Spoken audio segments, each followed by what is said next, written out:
Bismillahirrahmanirrahim. Alhamdulillahilladzi ittasafa bil izzati wal 'azamah. Fa'abadahu al-'arifun qiyaman bi huquqir rububiyyah.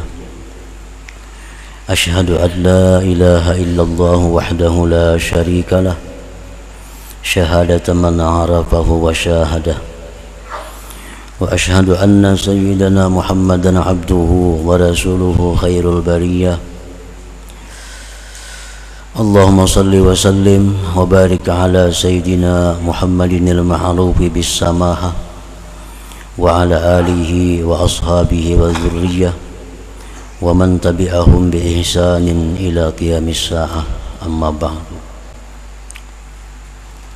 Yang kita hormati dan kita cintai para habaib, para alim ulama, para muhibbin, hadirin, hadirat rahimakumullah. Alhamdulillah wa syukrulillah, puji syukur kehadirat Allah yang pada malam ini kembali mengumpulkan kita di majlis yang penuh berkah dan rahmat ini. Salawat dan salam kita haturkan kepada junjungan kita Rasulullah Nabi besar Muhammad sallallahu alaihi wasallam dan kepada seluruh keluarga, para sahabat, zuriat dan pengikut beliau sampai hari akhir nanti. Para muhibbin rahimakumullah, al-hikmatu tis'un minal hikamil ataiyah. Qala al-Imam Ahmad ibnu Athaillah As-Sakandari rahimahullah wa nafa'ana bi'ulumihi wa asrarih. Hikmah yang ke-90 dari Al-Hikamil Athaiyah, berkata pengarang Imam Ahmad bin Athaillah As-Sakandari rahimahullah, man abadahu li syai'in yarjuhu minhu aw liyadfa'a bi ta'atihi wurudal 'uqubah fama qama bihaqqi awsafih. Yang artinya, barang siapa yang beribadah kepada Allah karena sesuatu yang dia harapkan sesuatu itu dari Allah, atau dia beribadah agar Allah menghindarkan dengan sebab taat itu akan datangnya bala, maka tidaklah dia mendirikan dengan hak sifat-sifat Allah subhanahu wa ta'ala. Dalam beberapa hikmah yang terdahulu telah disebutkan bahwasanya orang yang taat kepada Allah akan dibalas oleh Allah dengan balasan yang segera, yaitu balasan-balasan yang diterima di dalam dunia ini, dan lagi dia akan dibalas Allah dengan balasan yang disimpan untuk hari akhirat kelak. Nah, itu pembicaraan tentang hikmah yang sebelumnya. Maka dalam hikmah yang ke-90 ini beliau menjelaskan bahwa barang siapa yang beribadah kepada Allah karena sesuatu yang dia harapkan dari Allah, atau agar Allah menjauhkan daripadanya akan datangnya bala, maka tidaklah dia mendirikan dengan hak sifat-sifat Allah subhanahu wa ta'ala.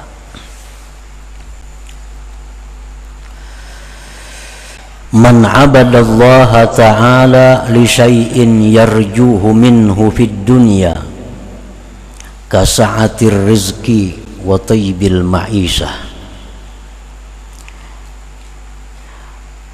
aw fil akhirah kal jannati wa na'imiha aw liyadfa'a anhu bi ta'atihi wurudal uqubah fid dunya kadaikir rizqi wal amrad wa ghairihima aw fil akhirah kannar wa nakali fama qama bihaqqi awsafir rububiyyah allati hiya al-'azamah wal kibriya wal 'izzatu wal ghina wa jami'u awsafil kamal wa nu'util jalali wal jamal. Barang siapa yang beribadah kepada Allah, apapun bentuk ibadahnya, baik sembahyang, puasa, menuntut ilmu, naik haji, umrah, dan lain-lainnya. Barang siapa yang beribadah kepada Allah karena,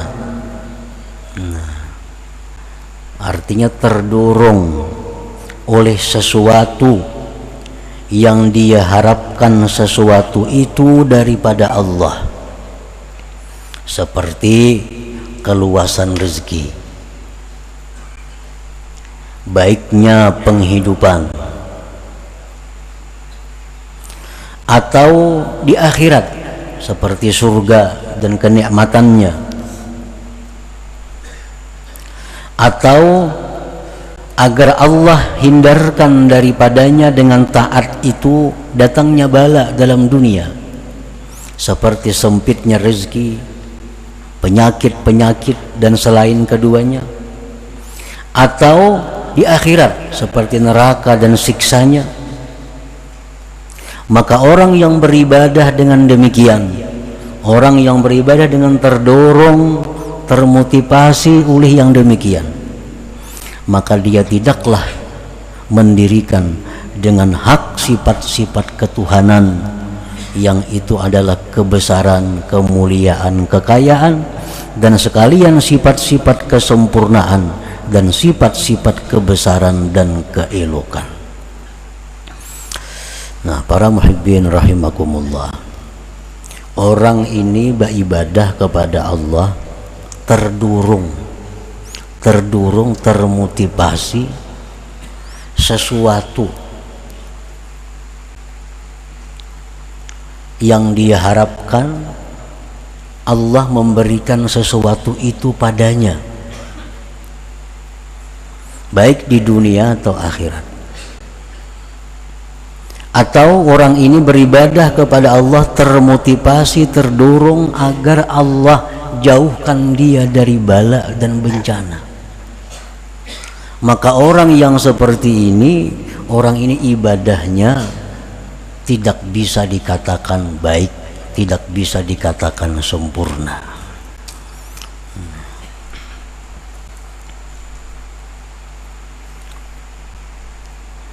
Orang baca Yasin umpamanya dengan terdorong agar Allah menjauhkan bala daripadanya. Nah, ini membaca Yasin ibadah, tapi terdorong oleh keinginan agar Allah jauhkan bala daripadanya. Nah, maka ini membaca Yasin adalah satu ibadah yang tidak sempurna, satu ibadah yang cacat atau cedera, karena terdorong oleh sesuatu yang ada, sesuatu balasan yang diberikan oleh Allah Subhanahu wa ta'ala.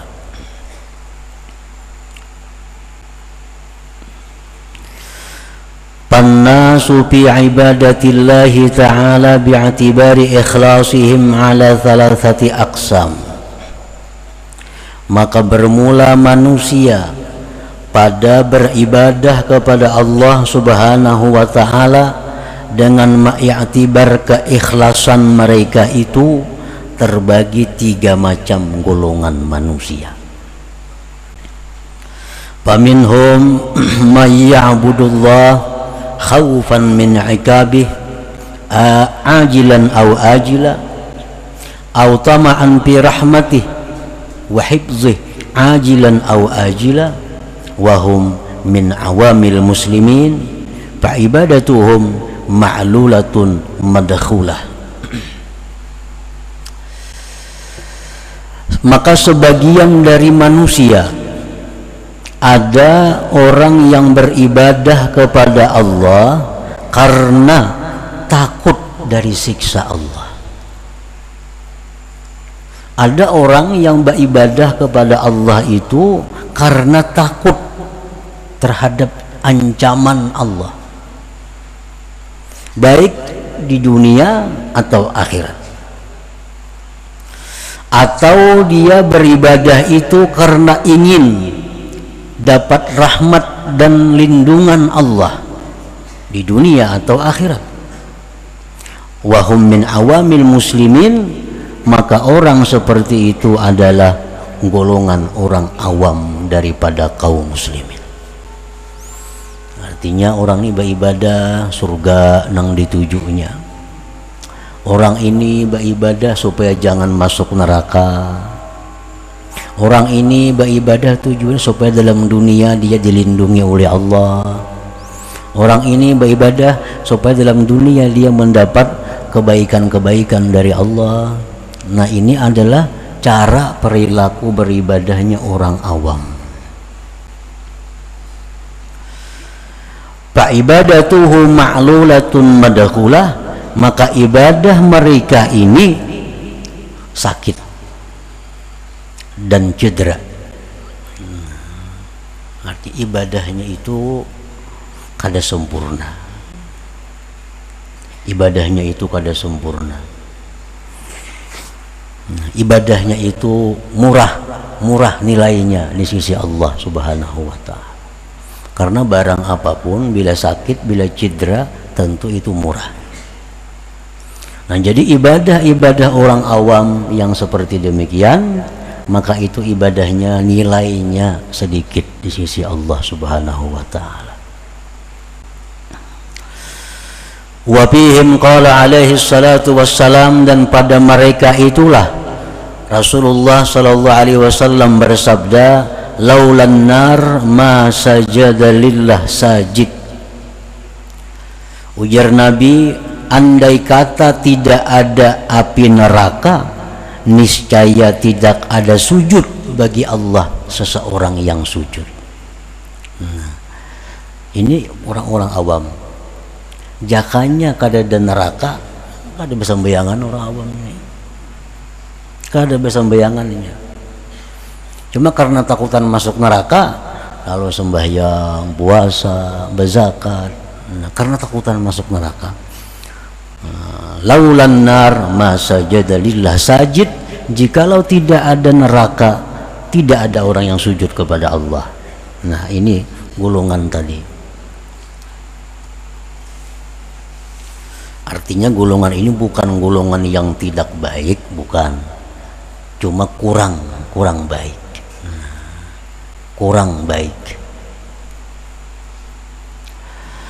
Wa fihim aidan qala alaihi salatu wassalam, dan pada mereka itu pula Rasulullah bersabda, la yakun ahadukum kal abdisu in khafa hamila wala kal ajirisu illam yu'tal ujrah lam ya'mal.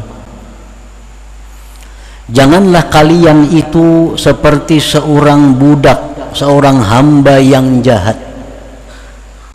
Bila mana takut, dia beramal. Jadi beramalnya itu karena ketakutan, karena takut. Dan jangan pula kalian seperti seorang buruh yang jahat. Bila mana tidak diberi upah, dia tidak bekerja.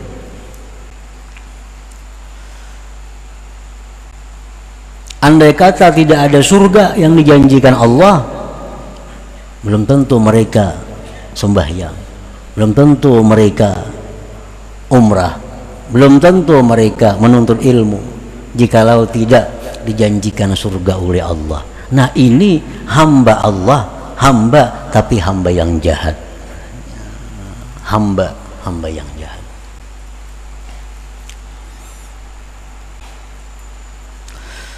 Wa fi Zabur, tersebut dalam kitab Zabur, wa man azlamu mimman abadani li jannatin aw li narin law lam akhluq jannatan wala nara alam akun ahlan li an uta'a. Allah Subhanahu wa ta'ala berfirman, tidak ada orang yang lebih zalim daripada orang yang beribadah kepadaku karena surga atau karena neraka. Jikalau tidak aku ciptakan surga, tidak aku ciptakan neraka, apakah aku ini tidak berhak untuk ditaati? Jadi Allah mengatakan bahwa itu orang yang zalim. Padahal ya Tuhan, aku ini walaupun kada ada surga, walaupun kada aku ciptakan neraka, aku ini tetap berhak untuk disembah. Karena Allah punya sifat segala-galanya kesempurnaan, kebesaran dan keelokan. Andai kata aku tidak ciptakan neraka, tidak aku ciptakan surga, mestinya aku ini tetap disembah. Nah, karena sifat-sifat kebesarannya. Nah, jadi orang-orang yang beribadah kepada Allah karena termotivasi, terdorong, keinginan surga atau dijauhkan dari neraka, maka itu ibadahnya tadi adalah kurang baik, kurang bagus.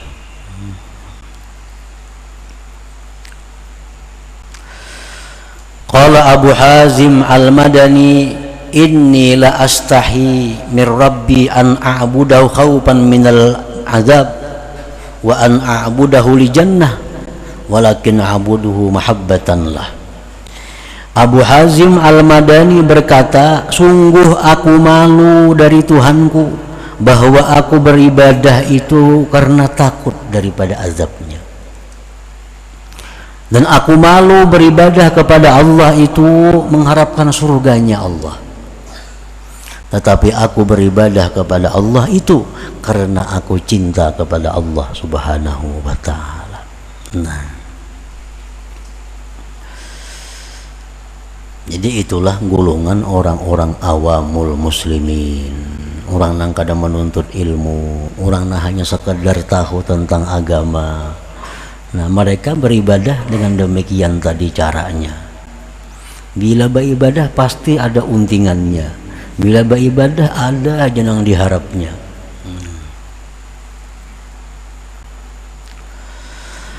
Wa minhum man ya'budullaha ta'ala mahabbatan fi dzatihi wa syauqan ila liqa'ihi la tama'an fi jannatihi wa hifzihi wa la khawfan min narihi wa nakalihi fahumul muhibbun as-sairun. Sebagian manusia lagi ada yang beribadah kepada Allah itu karena cinta kepada Allah, rindu bertemu Allah, bukan mengingini surganya dan pemeliharaannya, bukan takut neraka dan azabnya. Maka inilah golongan yang disebut muhibbun as-sairun, pecinta-pecinta Allah yang masih berjalan menuju kepada Allah Subhanahu wa ta'ala. Nah, orang ini beribadah kepada Allah, dia ada menemukan kesenangan. Nah, dia beribadah kepada Allah ada menemukan kerinduan kepada Allah. Dia bukan mengharap surga, bukan takut neraka, kada.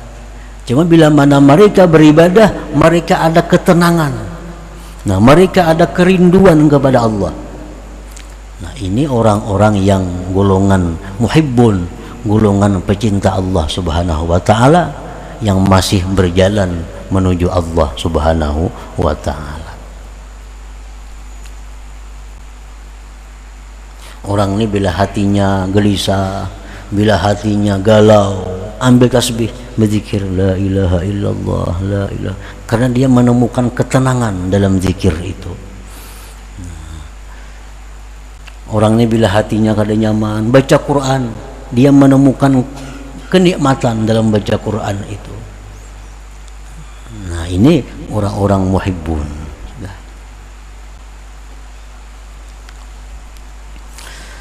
Wa minhum man ya'budullaha ta'ala sidqan fil 'ubudiyyah wa qiyaman bi huquqir rububiyyah wa humul muhibbun al 'arifun.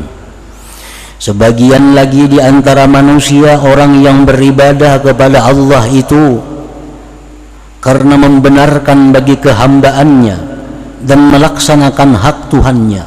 Itulah orang-orang yang cinta kepada Allah, al-arifun, yang sudah ma'rifat kepada Allah. Nah, ini yang paling hebat ini. Orang yang beribadah kepada Allah itu semata-mata karena Allah. Nah, kadang dia mencari kerinduan kepada Allah, kadang dia mencari ketenangan, apalagi surga neraka. Tapi dia beribadah kepada Allah semata-mata bahwa aku ini hamba yang mesti beribadah kepada Allah, dan Allah adalah Tuhan yang berhak untuk disembah. Nah, kada ada yang lain daripada itu. Nah, jadi orang ini beribadah kepada Allah karena merasa dirinya itu hamba, merasa bahwa Allah itu Tuhan. Itu aja. Kada ada motivasi lain, kada ada. Beribadah kada ada dorongan lain, kada ada. Setiap kali dia melakukan ibadah, sebabnya karenanya dia ini hamba, Allah Tuhan, dan hamba itu mesti mengabdi kepada Tuhan. Nah, itu aja. Kada ada urusan lain. Inya sembahyang, terdorong oleh itu. Inya bersedekah, terdorong oleh itu. Inya umrah, terdorong oleh itu. Inya menuntut ilmu, terdorong oleh itu. Pokoknya aku melakukan ini karena aku ini hamba, dan setiap hamba itu mesti patuh kepada Tuhannya. Nah, itu. Ini orang yang sudah ma'rifat kepada Allah Subhanahu wa ta'ala. Para muhibbin rahimakumullah, misalnya firman Allah Subhanahu wa ta'ala, wa may yattaqillah yaj'al lahu makhraja wa yarzuqhu min haitsu la yahtasib. Allah berfirman, barang siapa takwa kepada Allah, maka Allah jadikan bagi dia jalan keluar dari kesusahan, dan Allah berikan dia rezeki daripada jalan yang tak terduga-duga. Nah, ini firman Allah. Siapa takwa kepada Allah, dia akan dapat rezeki yang tak terduga dan keluar dari kesulitannya. Orang awam, mereka takwa kepada Allah terdorong agar dapat rezeki yang tak terduga-duga. Itu orang awam. Inya Pak ibadat, menjauhi yang dilarang Allah, melaksanakan yang diperintah Allah, karena ujarnya bila demikian dia akan hidupnya nyaman, rezekinya melimpah ruah. Nah, itu orang awam. Mereka menjauhi larangan Allah, melaksanakan perintah Allah dengan tujuan agar diberi Allah kenyamanan, rezeki, dan lain-lainnya. Nah, ini golongan orang awam. Ini murah takwanya. Amun diberi Tuhan kesenangan juga, senangannya kada seberapa senang juga, nilainya sedikit. Nah, yang kedua golongan muhibbun as-sairun. Mereka takwa kepada Allah, menjunjung perintah Allah, menjauhi yang dilarang Allah karena dia cinta kepada Allah. Kan biasa orang yang cinta itu mematuhi apa-apa yang dikehendaki orang yang dicintainya. Kan kayak itu biasanya. Kalau kita cinta kepada orang, kita akan patuh kepada orang itu. Nah, ini golongan kedua, mereka melaksanakan perintah Allah, menjauhi larangan Allah karena cinta kepada Allah, karena takut kalau cintanya putus. Dia takut kalau dia tidak dicintai lagi oleh Allah, lalu dia berhati-hati dalam hidup. Yang haram jauhinya, perintah laksanakannya, karena takutan kalau Allah kada cinta kepadanya. Nah, ini golongan yang nomor dua, artinya orang yang muhibbun tapi masih berjalan menuju kepada ma'rifatullah. Nah, golongan yang ketiga, dia menjunjung perintah Allah, menjauhi yang dilarang Allah karena semata-mata aku adalah seorang hamba yang mesti patuh kepada Tuhannya. Nah, ini semata-mata merasakan dirinya nih hamba, Allah itu Tuhan. Setiap hamba itu mesti mematuhi kepada Tuhannya, kada memandang lain daripada itu. Nah, padahal pekerjaannya sama, tetapi motivasinya beda, dorongannya beda, hasil didapat pun beda, pekerjaannya sama. Nah, contohnya lagi, Rasulullah SAW bersabda, suratul waqi'ah, suratul ghina. Ujar Nabi, surah waqi'ah yang ada dalam Quran itu adalah surah kaya, surah sugih. Faqra'uha, baca mun hendak sugih. Baca tiap malam surah waqi'ah mun hendak sugih. Wa'allimuha auladakum, ajarkan kepada anak-anak kamu. Surah waqi'ah. Orang-orang awamul muslimin, mereka tiap malam baca surah waqi'ah supaya sugih. Supaya sugih. Mereka ajarkan anak-anaknya baca waqi'ah, kamu hidup nyaman, hidup kamu kada fakir. Baca waqi'ah. Cuma harapannya supaya hidup ini jangan kekurangan rezeki, jangan kekurangan duit. Orang-orang yang golongan kedua, mereka baca surah waqi'ah, baca juga waqi'ah, tapi dorongannya bukan supaya sugih kada, karena mereka baca surah waqi'ah itu adalah membaca kalam Allah, kalam orang yang dia cintai. Nah, lalu dia merasakan ada kenikmatan, ada kenyamanan dalam membaca waqi'ah itu. Ini golongan muhibbin. Yang ketiga, golongan yang paling tinggi, dia baca surah waqi'ah karena ini adalah kalam Tuhanku dan aku seorang hamba mesti membaca surat dari Tuhanku. Nah, karena ada tujuan-tujuan lain daripada itu. Nah, ini golongan yang ketiga. Baca surah waqi'ah, ini perintah Allah. Aku hamba mesti patuh kepada perintah. Nah, kayak itu aja. Ini sudah orang ma'rifat macam itu. Kenapa sembahyang? Ini sembahyang perintah Allah, kau laksanakan. Kada mengharapkan surga apa kada ada. Ini perintah Allah, kau laksanakan sembahyang. Nah, kalau macam itu perilaku kita, motivasi kita beribadah, berarti kita memakai motivasi orang yang ma'rifat dengan Allah Subhanahu wa ta'ala. Fastahi ayyuhal insan an tatluba ajran ala ibadatik, malulah engkau wahai manusia bahwa engkau meminta upah atas ibadah itu.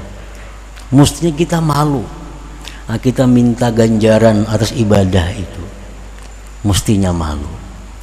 Warfa himmataka anil huzuz subbat lakal huzuz. Tinggikan keinginan engkau dari kepentingan-kepentingan surga, neraka dan lain-lainnya.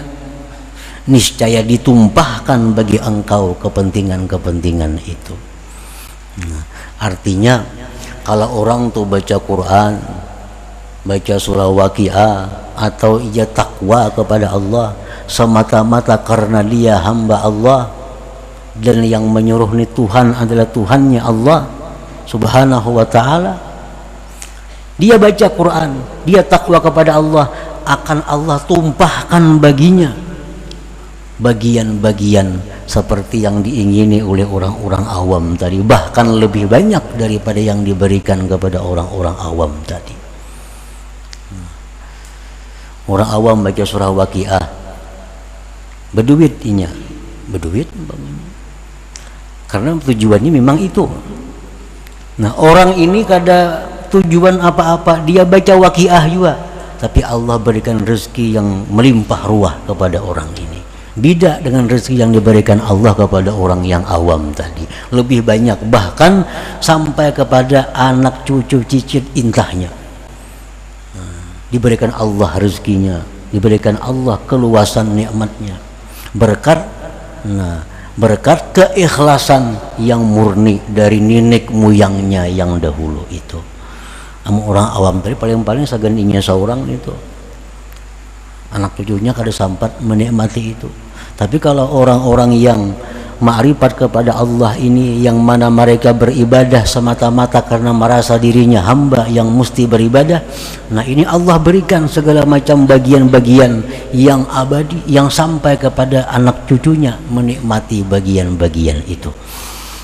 Nah, warfa himmataka anil huzuz subbat lakal huzuz.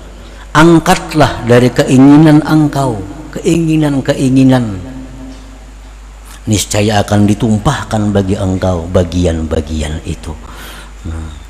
Jadi umpamanya orang baca surah Waqiah dengan tujuan supaya dapat duit, diberi Tuhan duit 100.000, dapat duit ngarannya. Orang baca surah Waqiah tujuannya semata-mata menjunjung perintah Allah, 1 miliar Tuhan beri. Mana akunnya? Allah tahu yang pertama ini mata duitan. Baca surah Waqiah hendak di duit, beri Tuhan juga duit cuma 100.000, murah. Ada ini beribadah kepada Allah semata-mata karena dia hamba Allah. Setiap hamba wajib mengabdi kepada Tuhannya. Nah itu motivasi dirinya. Nah ini akan diberikan Allah harta, segala macam kenikmatan yang sampai anak cucu buyut intahnya akan mendapatkan bagian daripada itu. Nah para muhibbin rahimakumullah, jadi kebiasaan salah kita, kebiasaan buruk kita, bila mana kita beribadah selalu mengharapkan ganjaran Allah, kita beribadah mengharapkan gantian dari Allah, maka itu kita tinggalkan. Nah kita rubah, setiap kali kita beribadah kita semata-mata itu menjunjung perintah Allah. Diberi Tuhan kakak ada tahu urusannya, ini perintah yang mesti kau laksanakan. Dan Tuhan pasti akan memberikan yang berlipat ganda itu. Nah selanjutnya hikmah yang ke-91, ila hadratin Nabi sallallahu alaihi wasallam. Al-Fatihah. Iyyaka na'budu wa iyyaka nasta'in, ihdinas siratal mustaqim. Ya Allah biha, ya Allah biha, Allah bihusnil khatimah. Ya Allah biha, ya Allah biha, Allah bihusnil khatimah. Ya Allah biha, Allah biha, Allah bihusnil khatimah. فيا أيها الرجل منه شفاعة صلوا عليه وسلموا تسليما.